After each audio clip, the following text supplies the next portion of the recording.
Hey guys, this is Jeremy with 78 Productions. I have Eric Dye, the blogging wizard. I think that's what I call him at least. Eric, tell us a little bit about where people can find you on the internet if they're completely clueless.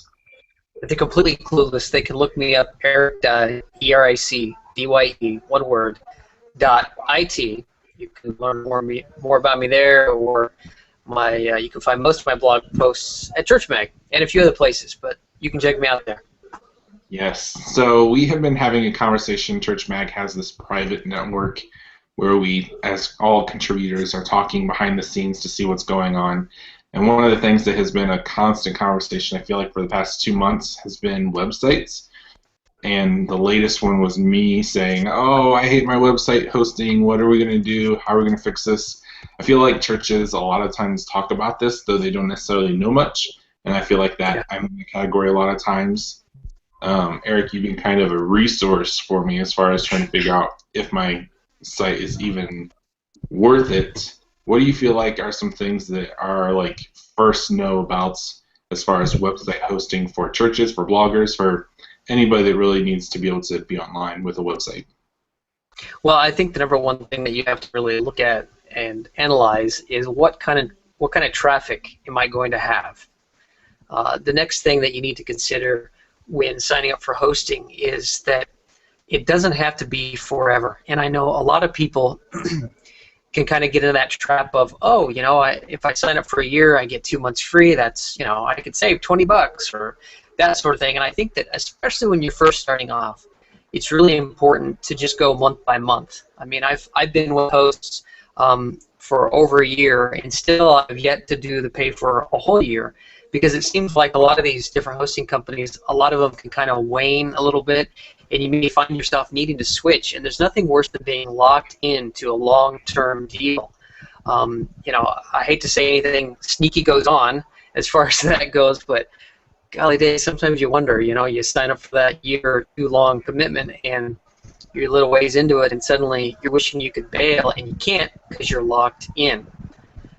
So I think that that's some definite initial things that you should consider, or at least have on your mind when you're shopping and looking for a good web host, is not think as far as that long term, in addition to what kind of traffic do I have, or what kind of traffic do I intend to have within the reasonable near future. Yeah, and I think that as far as just talking about websites, that there's a lot of different gimmicks out there that really are not necessary, and at the same time there's a lot of stuff that you have to pay for to add on to the website. I think that you need to seriously consider, and so maybe the ultimate deluxe package that Church Mag might have for their company is not appropriate for a normal church, but at the same time to recognize that you have to have a certain bandwidth, especially if you are hoping to have a certain level of traffic.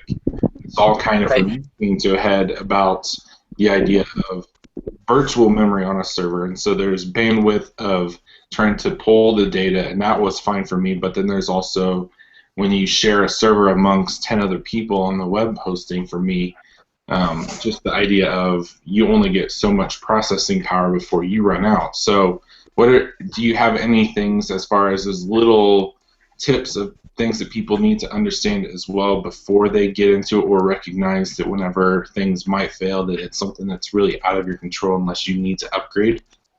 Well, I tell you, the number one stat or number or spec of the server that I have found in my experience, and I mean, I've done more than just Church Mag, which is, you're talking about serious traffic in comparison.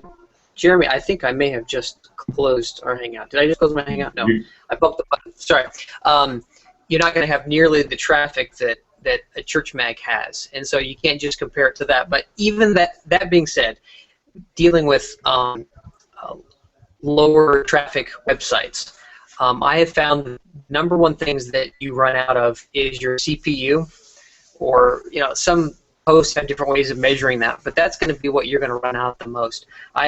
I don't know of anyone that really has a bandwidth issue, because a lot of times bandwidth issues can be relieved with CDNs, which could be added on to whoever you have. But more than likely, you're not going to run out of bandwidth, and you're not going to run out of your storage space. So you can kind of ignore those stats.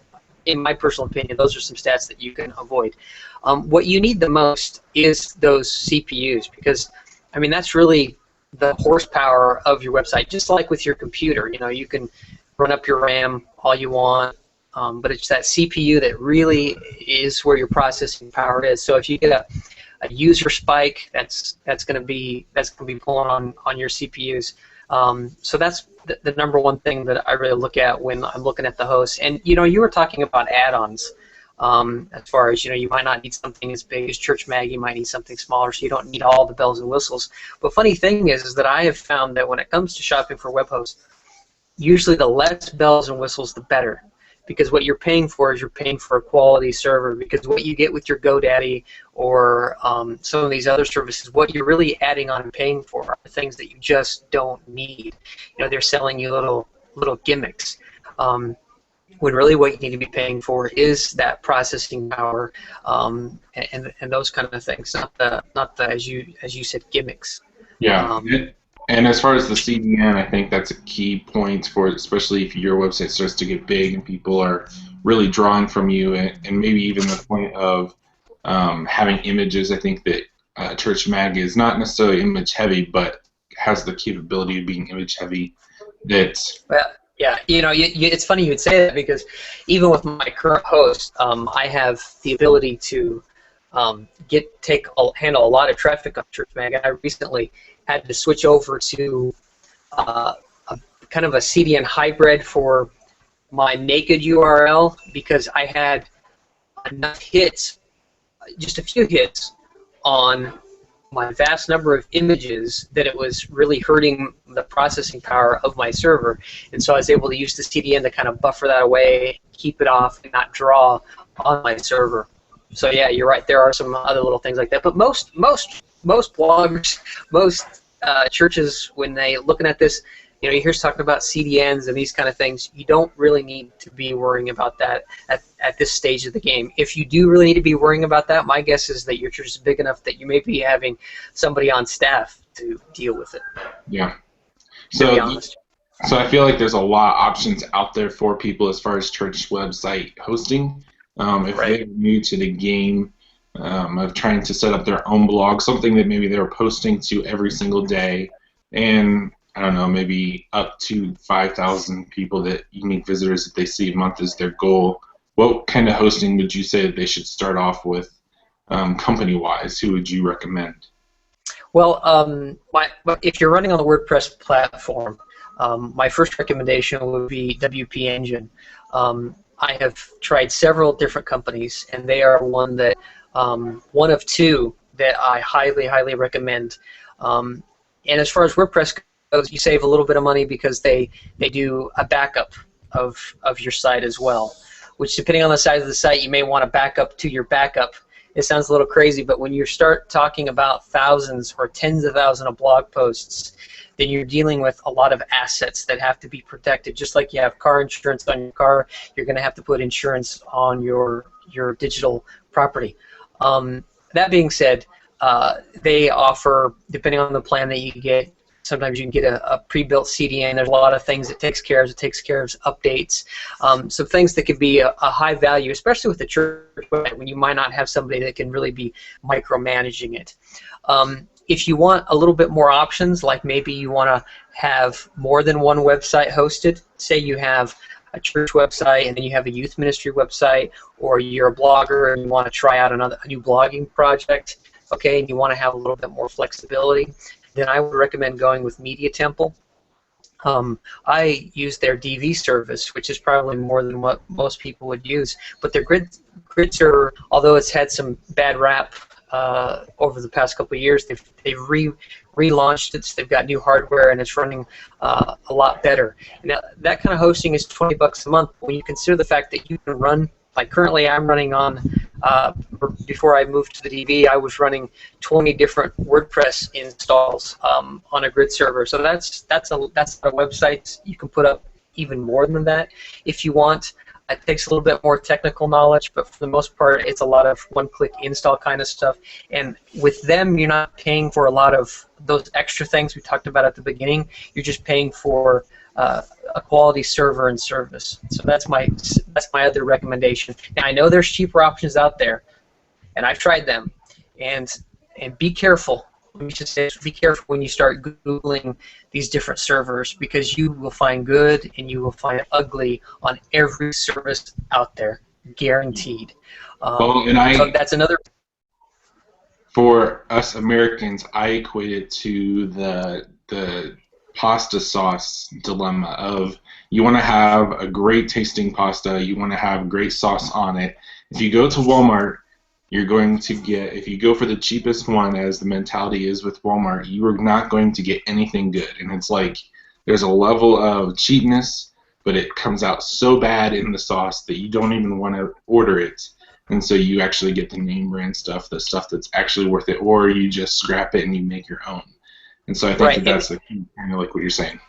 And since you've brought up the pasta sauce analogy and the fact that I'm standing on my doorstep in Italy, let me say that the best pasta sauce is the kind that you make homemade. That is the best kind. But that being said, even though homemade is the best, you have to know what you're doing. Otherwise, it's going to be a disaster. So if you need canned sauce, get some good canned sauce, because not everybody has the technical skills to have a homemade sauce. Yeah, but it really, if you take some time and invest in it, it's not that hard.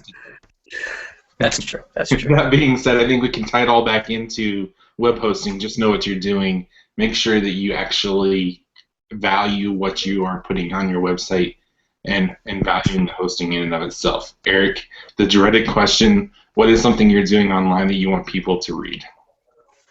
That I want people to read? I want them to read Church Mag.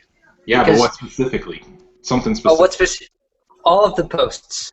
All of the posts. I think that you have a great campaign going right now as far as talking about pornography. And I think that people really should be checking out some of those and the social justice against what is going on with pornography, both in the church and just in general. Right. That's true. I spend so much time thinking about what I'm going to write. I don't spend enough time reading it, apparently, but thankfully you do, Jeremy. It's true. I try to at least once in a while. All right. Awesome. I'd love to hear what you guys have to say as far as web hosting. What are you using currently? What are your limitations for that? What are some things that you feel like you need for your church website, for your blog? Leave some questions. We can definitely ask Eric and other experts that we have just on how to better use web hosting for your service. So leave your questions, and we'll talk to you guys next week. All right.